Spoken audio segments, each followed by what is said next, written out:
PSN News. Tonight we'll have the latest on a letter Sue Paterno wrote to the community. We'll also take a look at Penn State's Mental Health Awareness Week. Stay tuned.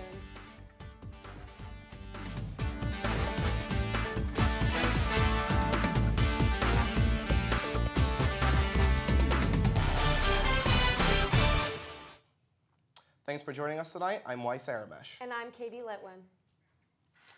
Thon could be facing changes this year as officials investigate the use of what is known as forced fundraising.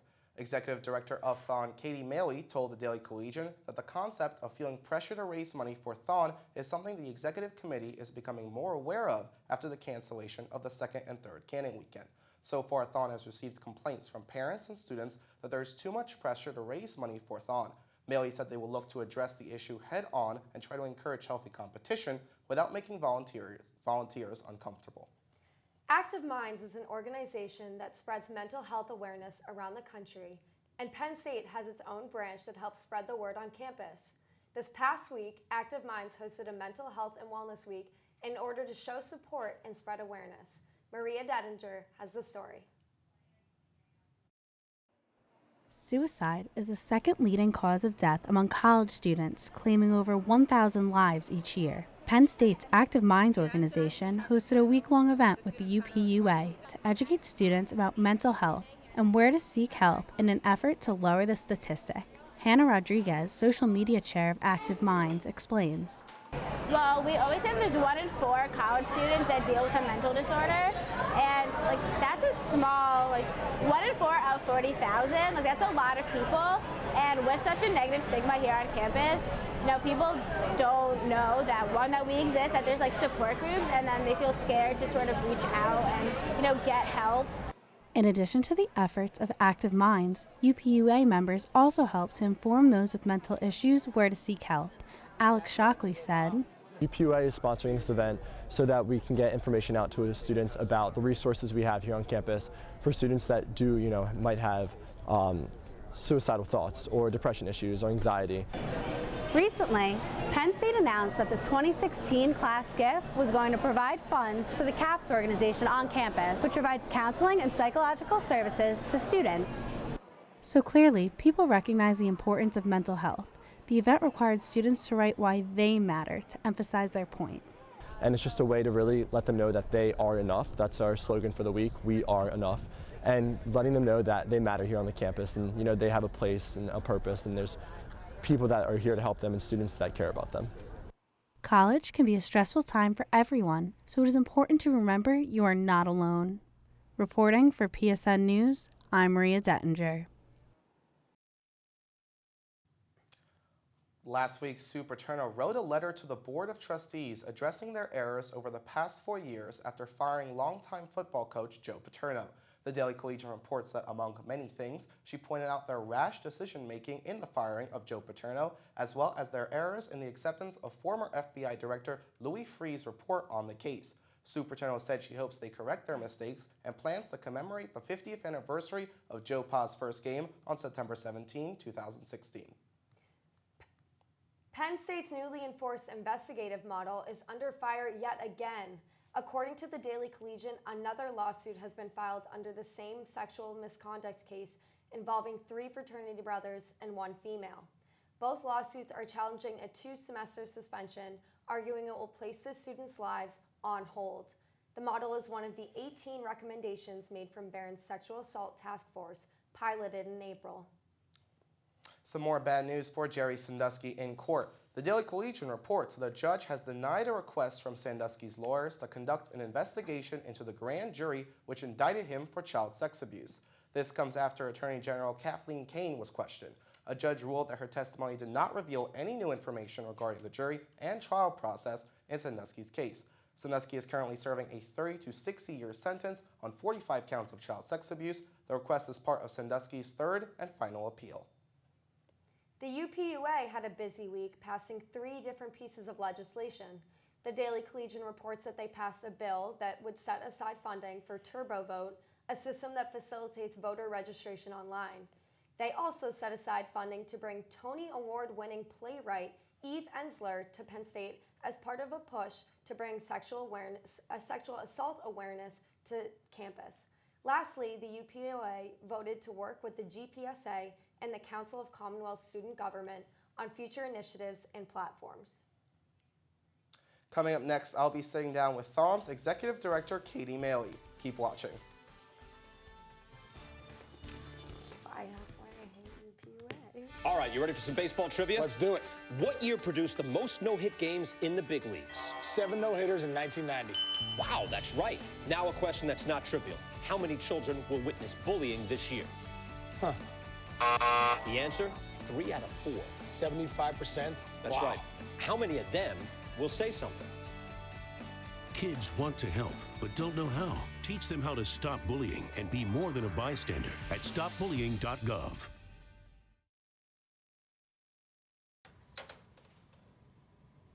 Wow, these are really good. You act surprised.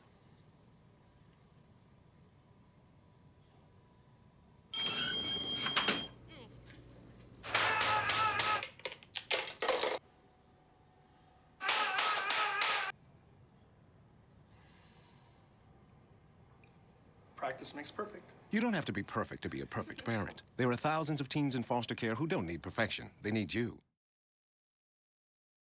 Pretty much a good day for me would be people leaving their hands off of me. I'm always called names. Everywhere that I go, there's always someone calling me names, calling me gay. I've been choked, thrown up against a wall, punched. Nobody's ever tried to help me.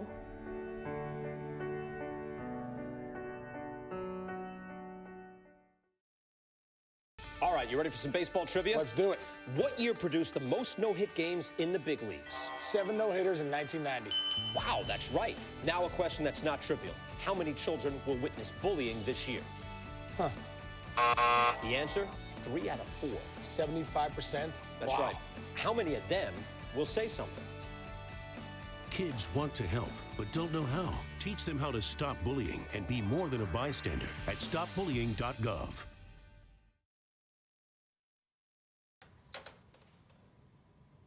Wow, these are really good. You act surprised.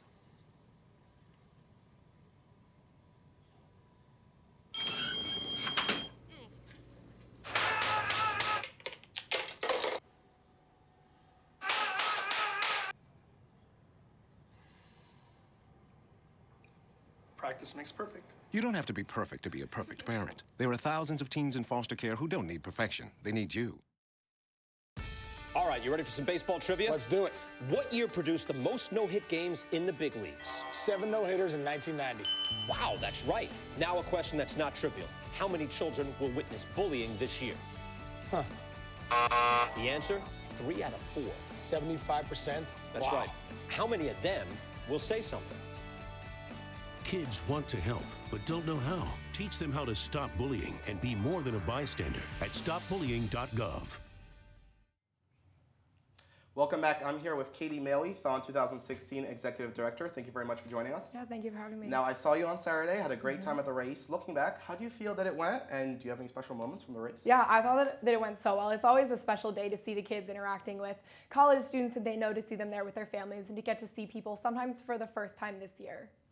Now, participation has been down, we heard, in the past Thon 5K race. Do you expect to see more of the same this year, or did participation really exceed your expectations? Sure, so the participation is always dependent on the weather, what time of year it is. There's all sorts of different factors. So I was very excited about the turnout that we had on Saturday and thought that it led to a great atmosphere at the event. Now, looking forward, this week is a big week for you. On Wednesday, you have 100 days till Thon. That's got to be very exciting. What are your expectations for the event? Yeah, I always look forward to 100 Days because it's such a great event in the Hub, so much positive energy and just a ton of people coming out and experiencing the events that we have going on. Can you tell me a bit about more what might expect when they show up to the Hub on Sure. Wednesday? So we'll have Thon's Got Talent, we'll have a hair donation, we also have a silent rave out on Old Main Lawn, as well as a big picture with everyone who's there. Now I want to switch over to a big subject that has been big among students, talking about the cancellation of the third canning weekend. Now in your letter, it mentions forced fundraising, which might be a new term that people are reading Now, can you define it for us? Sure. So forced fundraising is definitely, can be a gray area. You can see it in all sorts of different forms. So that can be people being forced to go on a canning weekend. It can be, getting a fine or having a quota that they need to fill while they're on that canning weekend. And then it can also be something a little bit less tangible. So that pressure that a student feels, thinking that they need to go on it, or they're, going to be letting down their organization, feeling a little bit guilty if they're not going. It can be something as simple as requiring students to send a certain number of envelopes. It's really any pressure that a student is going to feel that they're being required to fundraise for fun. We don't want anybody to feel kind of that requirement or the urgency to do so. Mm-hmm. Now, in an article with the Daily Collegian last week, your PR director, Lily Beatty, she was quoted as saying, "This is an issue that we've always been aware of happening." Now, some people reading your letter, they might have seen forced fundraising, as I said, for the first time. Have you addressed that term? Have you used that term in the past before? Sure. So the term forced fundraising is used in our fundraising safety our fundraising safety e-courses that all students are required to take, as well as being outlined in our rulebook to kind of state our stance against forced fundraising. So that is outlined in both of those ways. But I understand for some people, it might be the first time that we're bringing that to light and really defining what forced fundraising is going to be and providing more education for students. You discussed that forced fundraising can come in many forms. It did say that forced fundraising, reports of it has spiked in the past month. Now, of those different forms, is it all kind of perceived forced fundraising, or have you seen cases of more concrete cases? Both. So we've definitely seen some concrete, tangible examples of what is, the black and white, what is forced fundraising. But we've also seen a lot of examples of what is a little bit more perceived when students are feeling like they're being pressured. And to us, that is just as much forced fundraising as something that might be more tangible. What happens to a club or an organization or any kind of group that is found setting hard quotas like that? Sure. So it can be, it's kind of a case-by-case situation, what we're going to do with those, how we're going to penalize. But we do sit down with all of those organizations to discuss, to make them aware of what they're doing, and then kind of move from there depending on the situation. Now, in terms of the third canning weekend, a lot of people are disappointed that they can't raise money canning. Is there going to be some kind of alternative fundraising that we might see in the future? Sure. So this time there's not going to be something that's directly replacing canning, but we'll really be looking to provide resources to students as to how you can fundraise in other ways. So whether that's alternative fundraisers when you're home over break, encouraging students to be able to do that. Donation boxes, that's something that's very simple. Sending out envelopes and emails, different social media things that you can do to fundraise. We'll be providing all sorts of resources for students to be able to continue to do that this year. Now that fundraising is canceled for the third weekend, some people are looking forward to next year's Thon Canning weekends. What are you guys doing to make it more safe? Sure. So we're really looking at canning from A to Z. So what is your first touch point with canning? That's likely registering locations, coming up with your trips. How do we do that in the best way possible? And then when you're traveling, how do we make it most safe for students from a driver perspective, from a passenger perspective? When you're actually doing the physical canning, how do we make that most safe for students? And then again, to returning to campus, the travel piece of it, really looking at it from A to Z for a canning weekend and improving all aspects of it. Talking about these plans for next year, can you commit to having a canning season for the next Thon?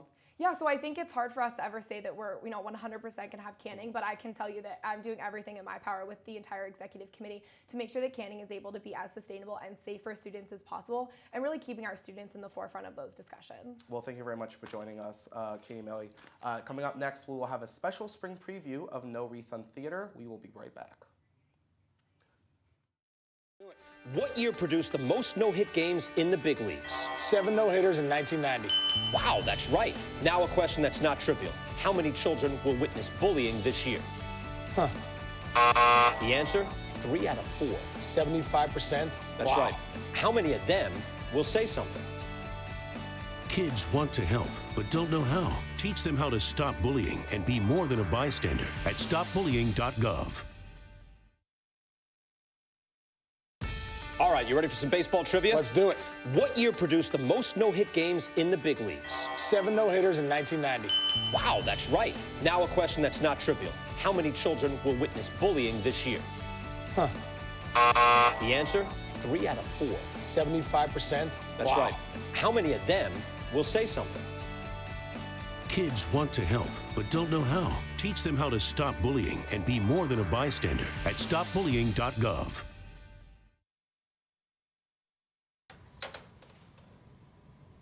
Wow, these are really good. You act surprised.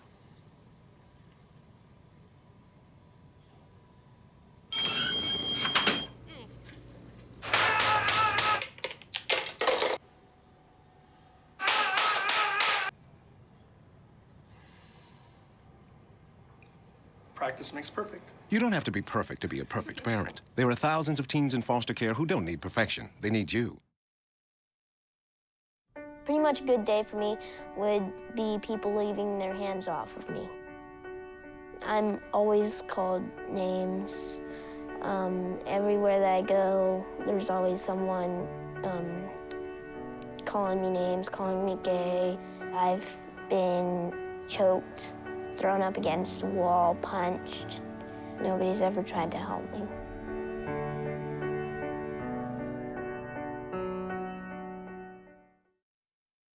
All right, you ready for some baseball trivia? Let's do it. What year produced the most no-hit games in the big leagues? 7 no-hitters in 1990. Wow, that's right. Now a question that's not trivial. How many children will witness bullying this year? Huh. The answer, 3 out of 4. 75%? That's Wow. right. How many of them will say something? Kids want to help, but don't know how. Teach them how to stop bullying and be more than a bystander at stopbullying.gov.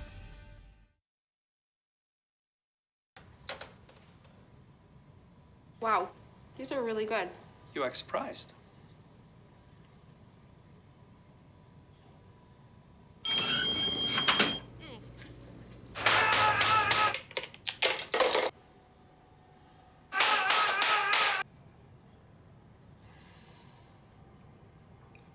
Practice makes perfect. You don't have to be perfect to be a perfect parent. There are thousands of teens in foster care who don't need perfection. They need you.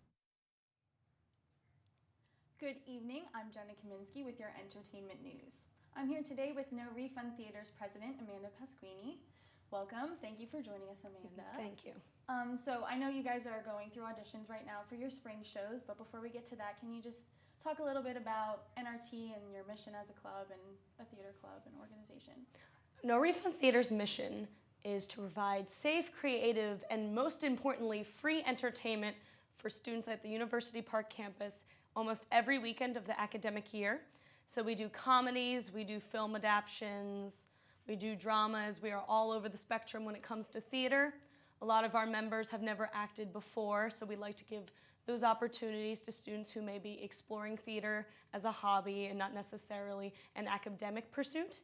But we also have students from the School of Theater involved in our productions as well. So we've also have a huge broad range of shows as well as broad range of people in them. We like to seek different kinds of talents. We look for tech help all the time, help with lights, so we bring those people into our productions. And we just try to see what we can accomplish in this nice, free, laid-back, collaborative environment. Great. And you guys have auditions through tomorrow, so can you talk a little bit about your process with the auditions and give us a little bit of what kind of shows we're expecting for the spring? Yeah, definitely. So the way that auditions work, which by the way, they're tomorrow in 324 Sackett from 6 to 9 for anyone who may be interested in auditioning for NRT. We welcome all kinds of people. So the way that auditions work is we have usually 5 or 6 shows. You audition for all of them at once. Unless you don't want to be in all of them, then you can X whatever ones you don't want to be in, and you rank them from your highest 1 to your lowest 5 or 6. And usually at the audition, you prepare a 1-minute monologue. If there's a musical, you prepare a 30-second song. And it's very laid back. We are very, more so we want you to have fun than be nervous. And it's definitely not your typical audition. And if the director likes what they see, they'll usually give you a passage, a monologue from their show and say, go out in the hallway, just read this for a little bit, don't be nervous, come back in, read it to us, and we just want to see what you do with your characters. And then by the end, we cast 6 shows all at once. We usually do not double cast unless we're running low on people, so we try to give as many people an opportunity as possible. And we usually get seasons up to 80 people, which is amazing each round. And we're really trying to grow and trying to get as many people involved in NRT as we can. So I'd say overall, it's just a very relaxed setting where people can come in, audition, show us what they got. A lot of people don't even audition with a monologue. Today I'm reading excerpts from papers that were written by 7th graders. So it's very, it's just have fun with it, I would say. And I understand you guys got to do something very one of a kind with your most recent performance, Perks of Being a Wallflower. So can you tell us a little bit about that before we wrap up? Yes, so we actually just performed this past weekend, Perks of Being a Wallflower by Stephen Chabotsky. And the reason that it was so special was our director, Haley Rohn, had Stephen Chabotsky's number, and she could text him and say, hey, you know, I'm really interested in bringing Perks of Being a Wallflower to the stage. Do you think that that's something you'd be okay with? And she got in touch with Lionsgate Films, and they gave her the rights to do Perks of Being a Wallflower. So that was very special. Playbill.com wrote an article about us, which we thought was awesome. A lot of people were reaching out to us, asking for the rights, if they could bring Perks to the stage, and they actually couldn't. So only the rights were available to us because our productions are free, and Lionsgate just wanted us to be able to do it because Haley had a good relationship with the author. And I thought that was something really special that is cool that we can hang on to. So no, that's incredible for the club and for you guys to perform it. But that's all we have for today. That's all we have time for. But thank you so much for joining us. And up next is your local weather forecast. Stay tuned. All right, you ready for some baseball trivia? Let's do it. What year produced the most no-hit games in the big leagues? 7 no-hitters in 1990. Wow, that's right. Now a question that's not trivial. How many children will witness bullying this year? Huh. The answer, 3 out of 4. 75%? That's Wow. right. How many of them will say something? Kids want to help, but don't know how. Teach them how to stop bullying and be more than a bystander at stopbullying.gov.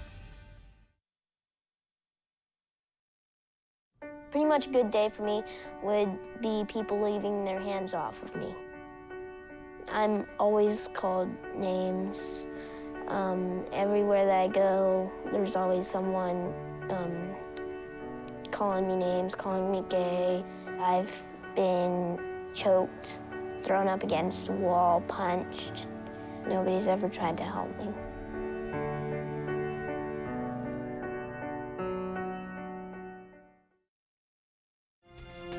From the students of Penn State Meteorology, here is your Penn State Campus Weather Service forecast. Good evening, student meteorologist Ryan Bells here with your PSN Campus Weather Service forecast for today, Monday, November 9th. Our weather headlines, what we're tracking for you. We're looking at increasing clouds throughout the overnight hours tonight, with showers becoming likely later on tonight and into the day on Tuesday. And that brings up our second weather headline. Tuesday, rain likely throughout the day.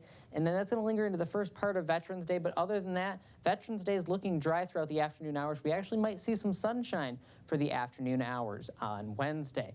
And then, yet again, showers return into the forecast for Thursday, but our third weather headline keeps rain out of the forecast for the weekend and going into early next week.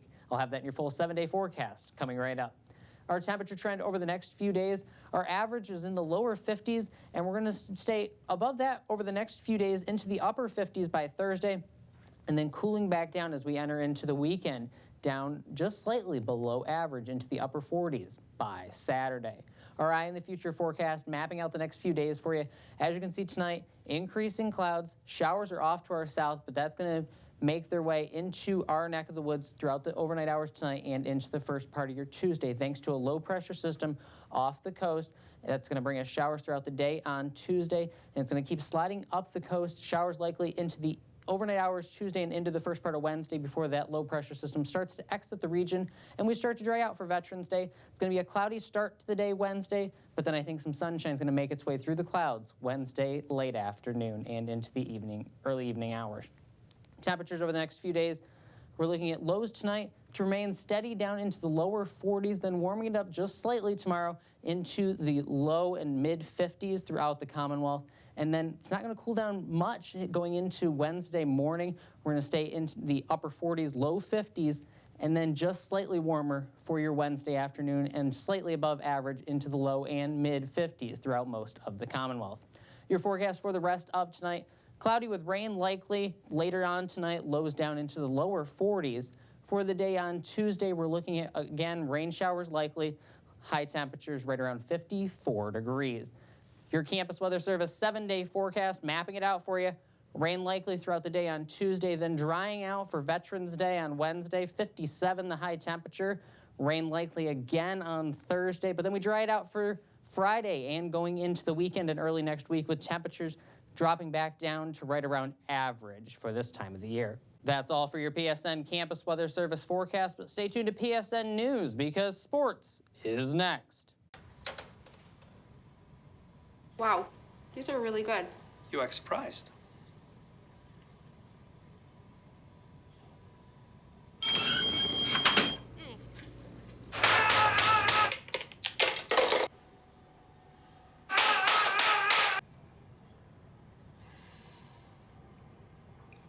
Practice makes perfect. You don't have to be perfect to be a perfect parent. There are thousands of teens in foster care who don't need perfection. They need you.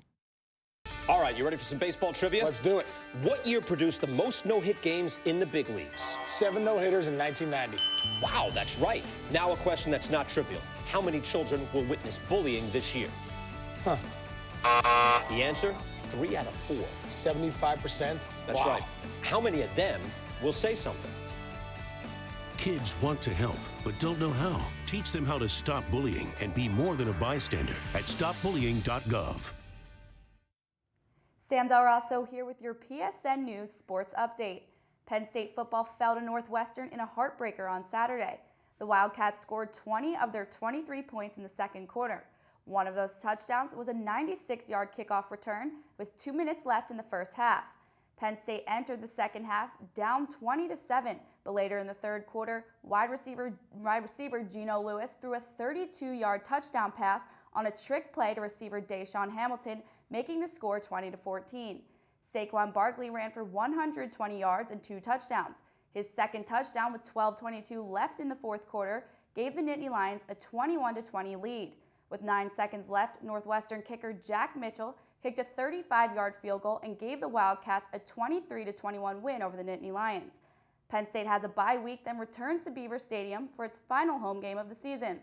The game against number 15 ranked Michigan is a whiteout, and kickoff time will be announced later this week. Penn State men's soccer won their 6th Big Ten title tournament on Sunday after a 2-0 win over third-seeded Rutgers. Nicolette Dries scored the Nittany Lions' first goal of the game in the 9th minute off a quarter kick. The second goal came in the 26th minute from Emily Ogle, who shot the ball from 22 yards out.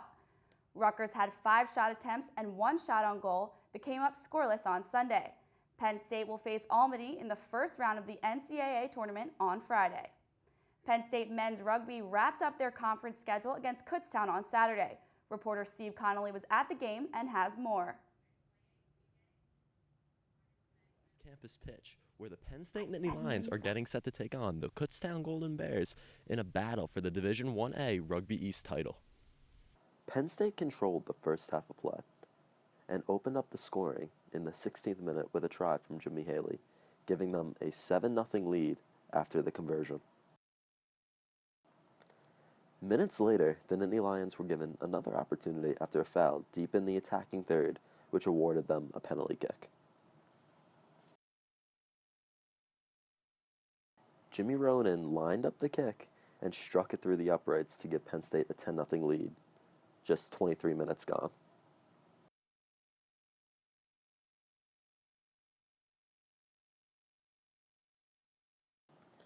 In the 29th minute, Penn State increased their lead as Chris Burrian pounded his way through the Kutztown defense for another try.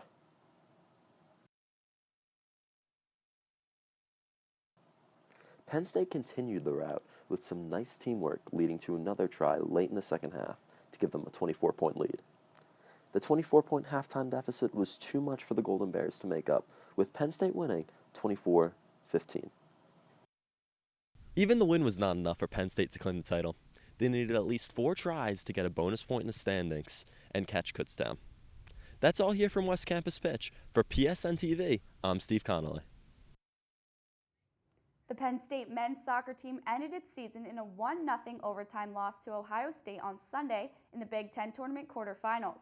In overtime, Ohio State's Kyle Culbertson got a pass into the middle of the box and shot the ball past goalie Evan Finney, giving the Big Ten regular season champs the overtime victory.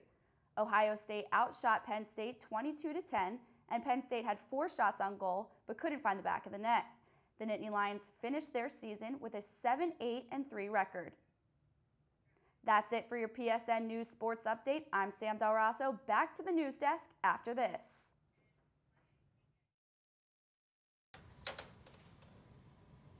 Wow, these are really good. You act surprised.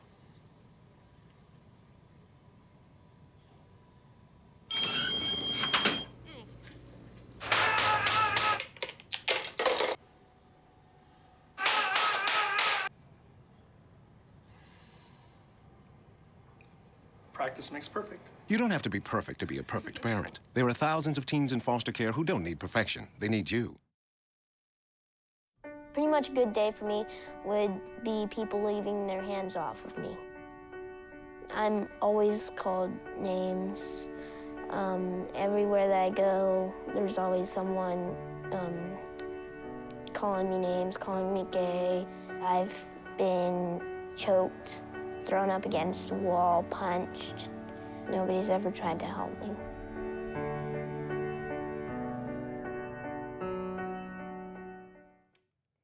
Tourist houses are continuing to be a problem in State College. The houses, which are rented out on a short-term basis, often during football season, began popping up in 2013. The Center Daily Times reports that in 2014, 21 different residences were classified as rental homes. The Borough Council was updated after a 3-year investigation into the rental homes, saying that 8 homes have been identified as tourist houses in 2015. If a tourist house is discovered, the owner is sent a letter demanding they cease rentals or the borough will seek civil action. And that does it here for us tonight at PSN News. It is November 9th, 2015. Thanks for joining us, and make sure to check us out on Twitter at PSN News. And make sure to tune into us every Monday night live at 7 p.m. Have a good night, and thanks for watching.